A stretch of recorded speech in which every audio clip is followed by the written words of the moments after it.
Good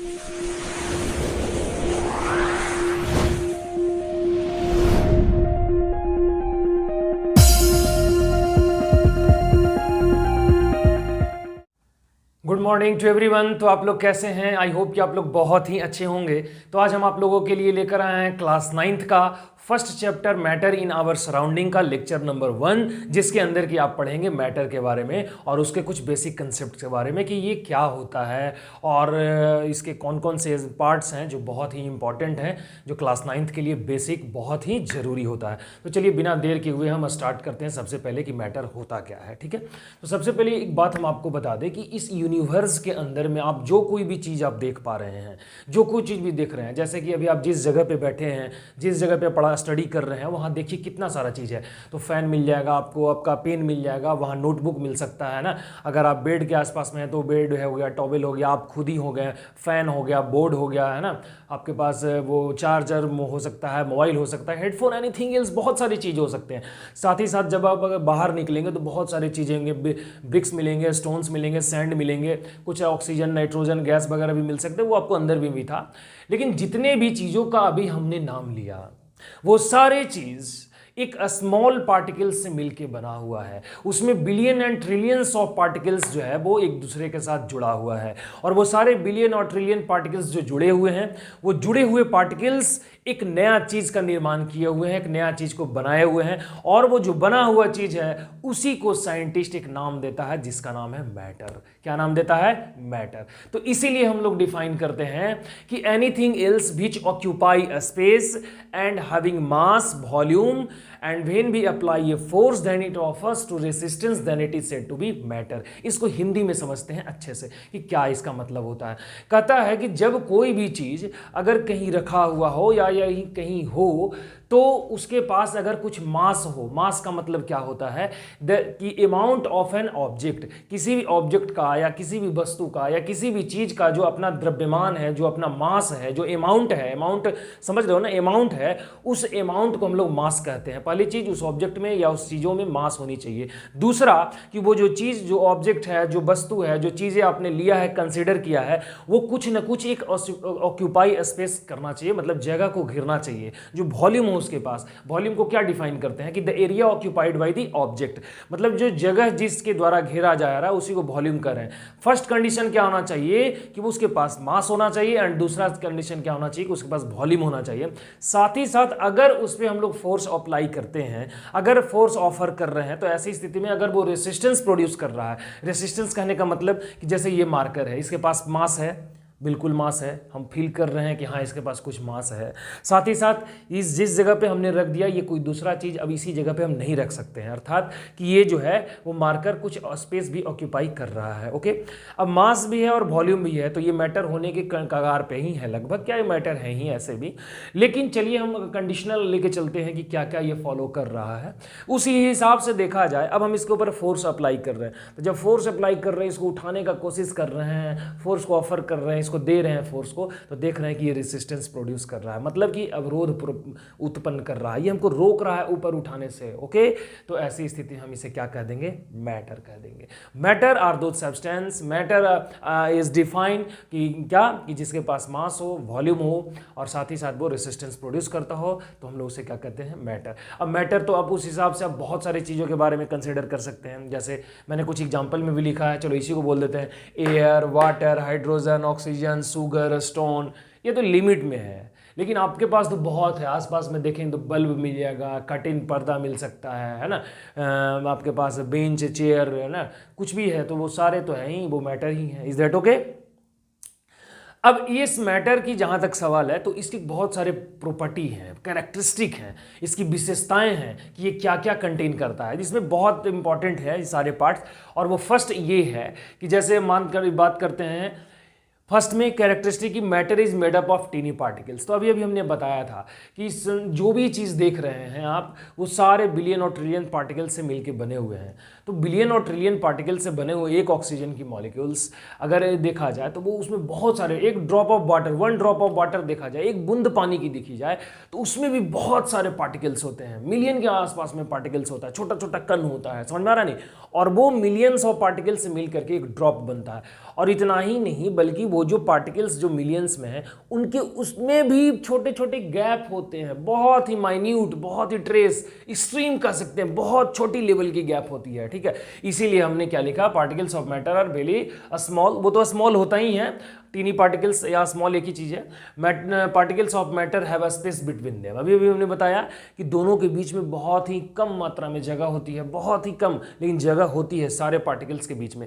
particles of matter are continuously moving, साथ ही साथ जो भी है जितने भी एरिया में हो अपनी एक मूवमेंट एग्जिस्ट करता है सारे पार्टिकल्स। जैसे हम 1 ड्रॉप ऑफ वाटर ले लिए तो वाटर के जो पार्टिकल्स छोटे छोटे कण होंगे वो अंदर में ही अपने आप में ना ऐसे रैंडमली मोशन में होते हैं इस तरीके से। मान लो कि हम ऐसे अगर कंसिडर करते हैं तो ये पार्टिकल्स ऐसे ऐसे ना मोशन में रहते हैं। हाँ, ये बात है कि सॉलिड के अंदर में, ये लिक्विड के अंदर थोड़ा ज़्यादा होता है, मोर होगा, लेकिन सॉलिड में अगर देखा जाए तो ये वाइब्रेट करता है। क्या करता है? वाइब्रेट, लेकिन मूविंग यहाँ पर भी शो करते रहता है। सॉलिड पार्टिकल्स जो होते हैं, ये सॉलिड की प्रॉपर्टी है, याद रखिएगा कि the particles of the solid is vibrate only on position, they can not move one place to other places. Is not okay, मतलब वो केवल वाइब्रेट करते हैं, वो मूव नहीं कर सकते हैं।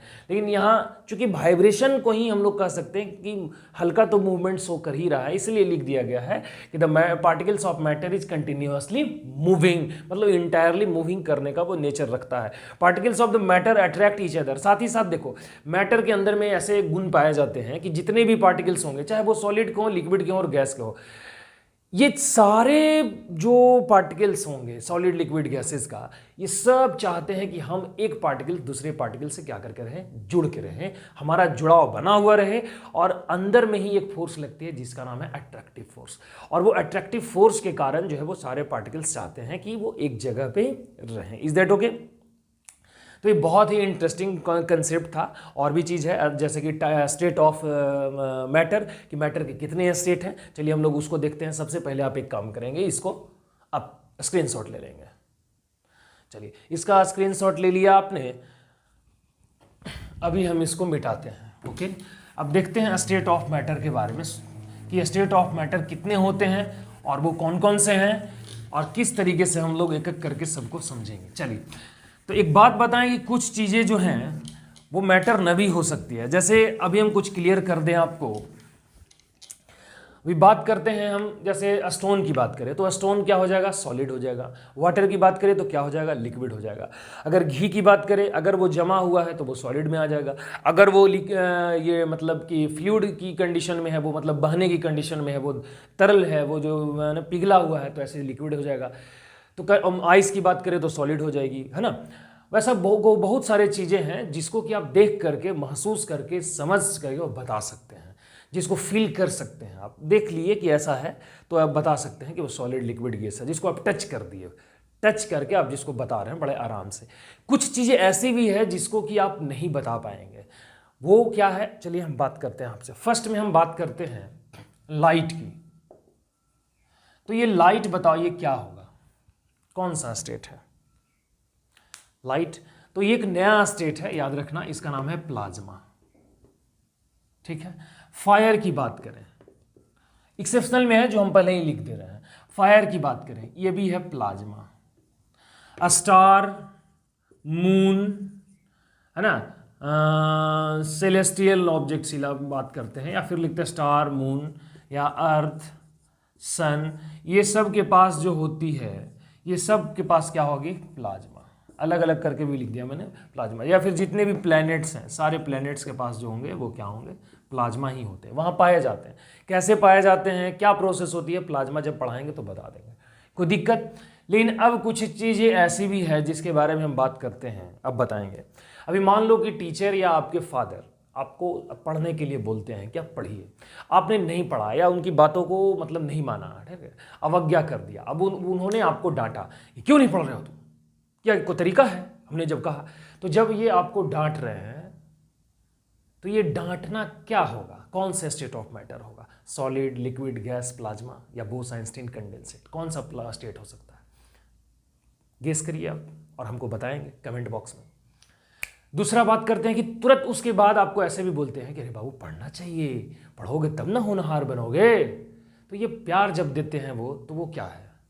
दैट मीन्स कि हेट, नफरत कौन से स्टेट ऑफ मैटर होंगे? लव कौन से स्टेट ऑफ मैटर होंगे? जब आप परफ्यूम ये करते हैं अपने ऊपर स्प्रे करते हैं ना, और जो उसकी जो स्मेल ये स्प्रेड होता है सभी जगहों पे जो डिफ्यूज़ करता है, तो ये बताया कि ये क्या है, ये कौन सा स्टेट ऑफ मैटर है। याद रखें कभी भी लव, हेट, स्मेल, ये जो भी चीज़ें हैं जिसको कि हम महसूस कर सकते हैं, ये कभी भी स्टेट ऑफ मैटर नहीं होते हैं। ये कोई भी स्टेट ऑफ मैटर नहीं है। जिसको हम महसूस कर सकते हैं, फील कर सकते हैं, वो कोई भी स्टेट ऑफ मैटर नहीं होता है। ये बात अपने दिमाग में बैठा लेंगे। Is that okay? ये सब महसूस करने का चीज़ है, ये अनएक्सप्रेसिबल है। हम तुमसे कितना प्यार करते हैं ये बात कैसे बताएंगे, हम कितना नफरत कर रहे हैं ये बात कैसे बताएंगे, ठीक है, कितना अच्छा लग रहा है, कितना महसूस, कितना खुश हैं हम, ये कैसे बताएंगे, अनएक्सप्रेसिबल है ये।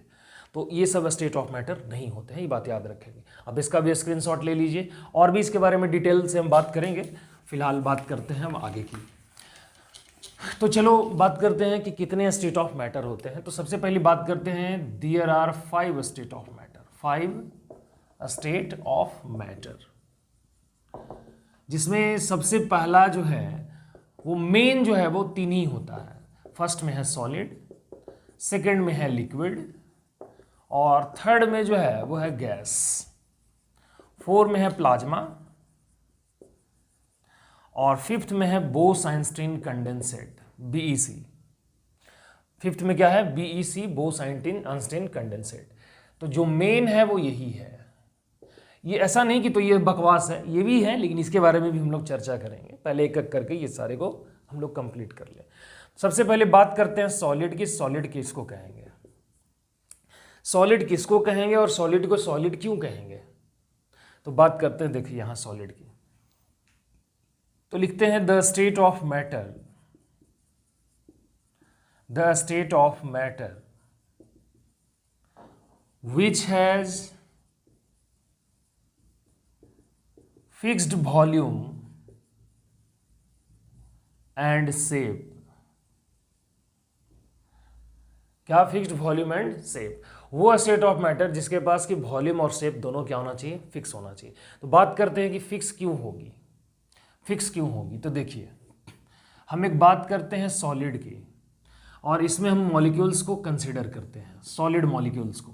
What is this, solid molecules. ये जो है वो सॉलिड के मॉलिक्यूल्स हैं, इस तरीके से वो काफ़ी टाइटली पैक्ड हैं, एक दूसरे से बहुत ही नज़दीक में होते हैं, ऐसे। ये हैं सॉलिड मॉलिक्यूल। इनके अंदर जो थर्मल एनर्जी होता है, इंटरनल एनर्जी जिसको कहते हैं, इंटरनल एनर्जी, जिसको हम लोग थर्मल एनर्जी कह सकते हैं, थर्मल एनर्जी, वो बिल्कुल 0 होता है। और इसी कारण से काइनेटिक एनर्जी जो होती है, काइनेटिक एनर्जी का मतलब समझते हो, the energy due to motion, जो पार्टिकल्स के मोशन से जो एनर्जी प्रोड्यूस होती है उसी को हम लोग बोलते हैं काइनेटिक एनर्जी। तो काइनेटिक एनर्जी भी इसी कारण से 0 होती है। मतलब कि सॉलिड के मॉलिक्यूल्स जो होते हैं वो बिल्कुल वाइब्रेट, ये बिल्कुल मूव नहीं करते हैं, केवल क्या करते हैं, वाइब्रेट करते हैं। वाइब्रेट क्यों करते हैं, क्योंकि हीट नहीं होने के कारण, हीट नहीं है तो वो मूव ही नहीं करेगा। हीट नहीं होने के कारण ये जो मॉलिक्यूल्स हैं, ये मॉलिक्यूल्स बहुत ही नज़दीक में होते हैं। तो लिखते हैं क्या, इंटरमॉलिक्यूलर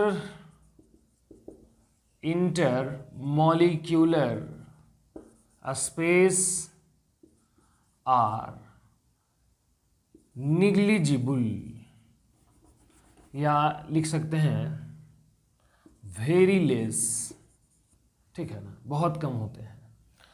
फिर स्ट्रॉन्ग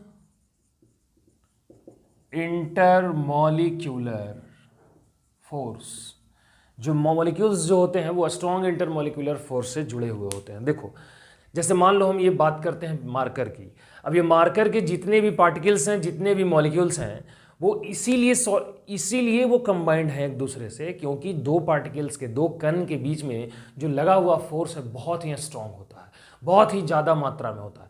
इतना ज़्यादा होता है कि एक मॉलिक्यूल को दूसरे मॉलिक्यूल से दूर करना बिल्कुल न के बराबर, बहुत ही असंभव है।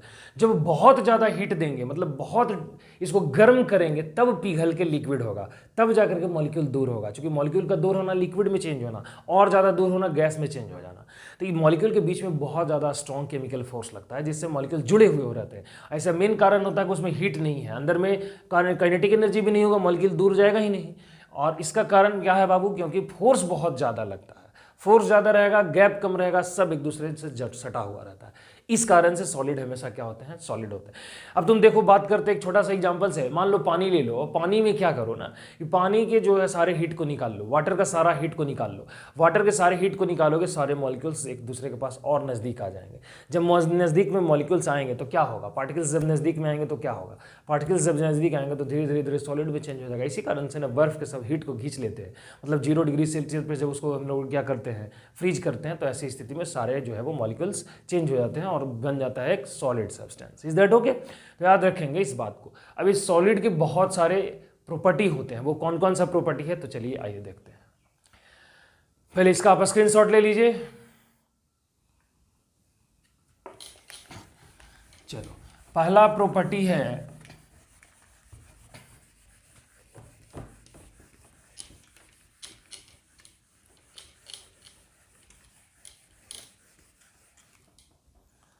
फर्स्ट जो प्रॉपर्टी है सॉलिड की, तो यहां लिख देंगे properties of solid. First property है इसमें कि solid having negligible inter molecular space. Second property होती है सॉलिड हैविंग हाई या स्ट्रॉन्ग लिख लो, स्ट्रॉन्ग इंटरमॉलिक्यूलर फोर्स, है ना। सॉलिड के पार्टिकल्स के बीच में इंटरमॉलिक्यूलर फोर्स क्या हो जाता है? बहुत ही ज़्यादा रहता है, ठीक है ना। तो इसी कारण से it is having what? High rigidity. High rigidity, rigidity का मतलब है हार्डनेस। हार्डनेस, हार्डनेस का मतलब है कठोर। क्योंकि पार्टिकल्स नज़दीक में है तो हार्ड तो होंगे ही, है ना। Very less thermal energy, thermal energy, ठीक है ना। Low kinetic energy, low kinetic energy. Particles of solid only vibrate, vibrate on position, position, ठीक है। 7 नंबर क्या हो जाएगा? High density, generally high density. Generally क्या होते हैं? सारे सॉलिड का, ऑल सॉलिड, सामान्य तौर पर, मैंने हमेशा सब नहीं होता है, कुछ का हल्का कम भी होता है। Solid having high density, high density, ठीक है। सेम लिखेंगे हम लोग कि generally solid having high melting point, high melting point. Melting point भी बहुत ही ज़्यादा होता है, ठीक है, सॉलिड का। मेल्टिंग पॉइंट बहुत ज़्यादा होगा, इसकी डेंसिटी भी बहुत ज़्यादा होती है, लिखे तो लिख देंगे कि generally solid having high density, high density. जितने भी सॉलिड हैं, जनरली सारे सॉलिड की जो डेंसिटी होती है वो क्या होती है? हाई होती है, सारे सॉलिड की, ठीक है। ये बहुत ही इंपॉर्टेंट और बहुत ही ज़बरदस्त सॉलिड की जो प्रॉपर्टी है, ये आप इसका भी जो है सो स्क्रीनशॉट ले लीजिए। इसके बाद बात हम करेंगे टाइप्स ऑफ सॉलिड की, कि कितने टाइप के सॉलिड होते हैं और जो भी सॉलिड हैं उसके क्या क्या कैरेक्टरिस्टिक हैं। हालांकि वो सारा कुछ जो है वो 12th में पढ़ना है और डीपली, और जहाँ तक हो सका जितने भी कंसेप्ट हो सकते थे बेसिक जो 9th क्लास के लिए है वो हमने एक एक करके पूरा कोशिश किया और किया भी। आई होप कि आप लोग बहुत अच्छे से समझे भी होंगे छोटे छोटे चीज़ों को। बावजूद इसके अगर कोई आपको डाउट रहा हो या ऐसा कोई भी चीज़ लगा हो कि सर यहाँ हमको समझ ना आया हो, तो आप कमेंट बॉक्स में हमें ज़रूर बताएं, जिससे कि हम करेक्ट कर सकें और नए नए चीज़ों को ला सकें, है ना। तो आप हमें ये चीज़ बताएं कि और कौन सा चीज़ पे आपको लेक्चर चाहिए और क्या बनाना चाहिए। तो आज इस लेक्चर के अंदर में जो मैटर का जो बेसिक कंसेप्ट है क्लास 9th का फर्स्ट एपिसोड के अंदर इतना ही। धन्यवाद।